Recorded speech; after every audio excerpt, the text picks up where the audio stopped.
Most of my memories of Doddie I think of with a smile on my face, because I've known Doddie, or I knew Doddie from when he was 18 when he joined Melrose, and he was always destined to be a good rugby player. Now, I'm not saying a star rugby player, but because of his size and his physique, he was 6'7" and he was athletic. I remember him; he was an excellent trainer in the sense that he could do everything he asked him to do, but his character was almost completely different from everybody else's. He could, even in adversity, but even at a young age, he would come into a room of people and they would be talking quietly and probably morosely, and before you knew it, within a minute, the place was in an uproar because of Doddie. And he seemed to be taking life very light-heartedly all the time, but he was a very serious rugby player. So I can remember memories of matches, and sometimes you see them on the telly, where he ran 50, 60 yards with the ball in his hands and scored tries. And you know, I remember him at Melrose when he won for the Co-Optimists in the sevens. He wasn't supposedly a great sevens player, but that was one of his great achievements. So my early memories are of a young player coming through the system, and when you think that he played for Melrose through in the amateurs, then the professional teams with Falcons, and he went 10 years playing for Scotland, which is a tremendous achievement considering injuries and so on.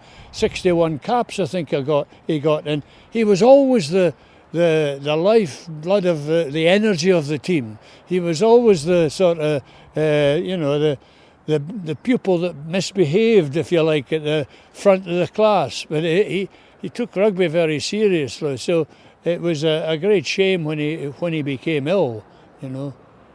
And of course, back in those days as well, I mean, it was a very intense atmosphere. We've seen footage of you coaching and in the dressing room and taking it incredibly seriously. And as you say, Doddie was this larger-than-life fun guy as well. Did you have a clash at all with the styles, or did he sort of make fun at the right times? No, I never clashed with him at all. I think it was probably because he'd come up through the club with me, you know, from 18-year-old onwards. He got into Melrose first very quickly. And he was a serious rugby player. He wasn't, he only did his mucking about off the field. And sometimes he was no worse than other players, you know, like Gary Armstrong and Brian Redpath, and even the likes of Finlay Calder and JJ, who could muck about if they wanted. No, we never clashed at all, because he was one of those blokes that was, he liked to thank you for what he'd done, for what you'd done for him. He was very keen to praise people who helped him, because and I think he realised it when he came to Melrose. It was a good club, you know, and it was a club which was ambitious and where he could go to, you know, the highest levels if he possibly could. So he was kind of indebted to the club for that. So no, we work was work and pleasure was pleasure, or play was play, and we always got on very, very well together. How he took on the disease was phenomenal. I mean, people talk about character and strong character. Well, I think Doddie, from the outset, when he discovered he had MND, and I was shocked when I was told, he's one of those things you say, oh, the diagnosis is wrong, it'll change and he'll be okay.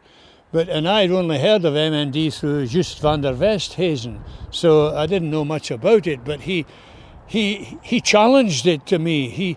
He challenged the science, and it was a crusade to him, you know. And although it was mainly done through the rugby fraternity, you know, he went to Hong Kong, he spoke at Dubai, he spoke in London, he went to New Zealand, he went to clubs and dinners all over the place. But as we've said, it was his appeal to the ordinary person, and probably, apart from the Queen and the Prime Minister, he was probably the third most famous person in Britain for a while. And so he was so easy to notice and so outlandishly dressed that you couldn't fail to notice him. But to me, his character really came out in his bravery and his courage in trying to. Every day was a challenge. Every day was a new day to him. And I remember his sort of appeal to the ordinary person. An old lady in the border spoke to me once. She said, I've met Doddie once, but you'll not remember me, but she says, I think about him every day and his hardship. And she says, I think of him as much as I think of his son, or my son. And I thought that was a telling tribute to somebody who appealed to the ordinary person, and he must have done a tremendous amount for the bringing the disease in front of people and helping other sufferers of MMD to look to the future, because there will be a cure sometime. And I think that Doddie made a massive contribution to moving and driving that solution, which will come at some point. I think his legacy is the way he's brought MMD to the forefront of people's minds, and his attitude to his fortitude. I think that's will be his legacy.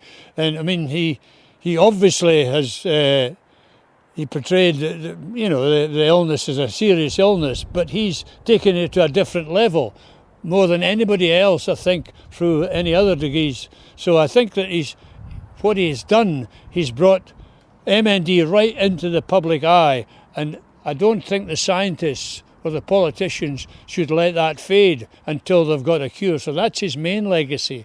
I think his other legacy is produced a tremendous family. His 3 sons and his wife, they're tremendous people. And so his life will, be followed through now and carried on by his sons, who are a credit to them. And so that's a second legacy I think he's got. He was fighting for his sons, I think, and his wife and his family when he was out doing the fundraising and so on. He was fighting for them to try and give them a better life and to show to them what he could do.